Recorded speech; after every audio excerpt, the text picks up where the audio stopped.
All right, as most of you know, we did sign 9 players to our reserve future contract. It's very normal to do that right after the season ends to be able to lock some of these guys in for camp bodies for next year. The next day, yesterday, so we're a day late on this one, but just got a little behind. Jordan Murray from most recently the Giants. He's played on several practice squads. Was signed to the Bears reserve future squad to be able to bring him in, to bring in some tight end depth, which leads to some speculation. Obviously, Cole Kmet is under contract, and we're definitely keeping him. But are we going to keep Gerald Everett? Are we going to try to shore that up in the draft? Are we going to try to find some of these undrafted free agent type guys, some of these practice squad guys? We'll see what happens. Mercedes Lewis should not come back by any means. But these are the ones from yesterday, or from 2 days ago. And then yesterday we went ahead and signed Jordan Murray to a reserve future contract as well. So now we have 2 tight ends, Joel Wilson and Jordan Murray. Seems like we're probably moving on from Tommy Sweeney, from some of these other guys too. Most of you know I really liked Brendan Bates last year in the preseason as an unrestricted, as an undrafted free agent. We didn't end up keeping him, and he got stolen from us by the Jets. He did actually play for them a little bit on their roster.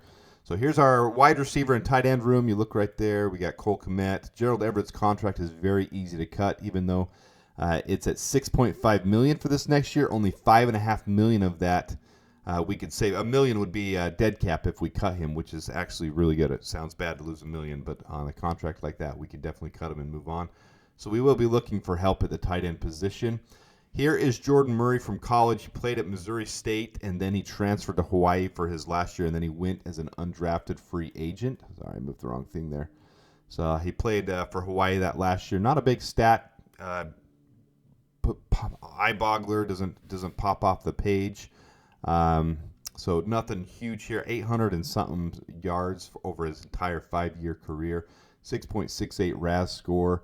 But very athletic. When you watch some tape on him, I just watched a couple of highlights. I haven't gone deep on him, but I just watched a couple of highlights, and he's very athletic. Very, very athletic. So there's a picture of him with the Colts, but you can see here, let me move me right over here, right here. He started with the Houston Texans as an undrafted free agent, then the Colts, then the Cardinals. Giants this last year, he only signed with them November-ish when the Cardinals cut him, and then he went to their practice squad, and now he's a free agent. The Bears have signed him to a future reserve to bring him in. Maybe on the practice squad, we'll see. These stats at the bottom, they're only preseason. He's only had 5 targets over his 2 years, 4 total receptions, 1 30-yarder. This is that 30-yard catch right here, and it was kind of impressive when you watch the highlight on that one. But anyways, just a prospect to bring in. That's all this is. Appreciate you guys' time. If you don't mind hitting the like button, I do appreciate when you do so. We'll bring you breaking stuff as soon as we have it from the Bears. We'll try to do our best to keep up with them this offseason. The big news right now is around the head coaching position. What's going to happen? So we'll keep you updated on that. Until next time, da Bears, and bear down.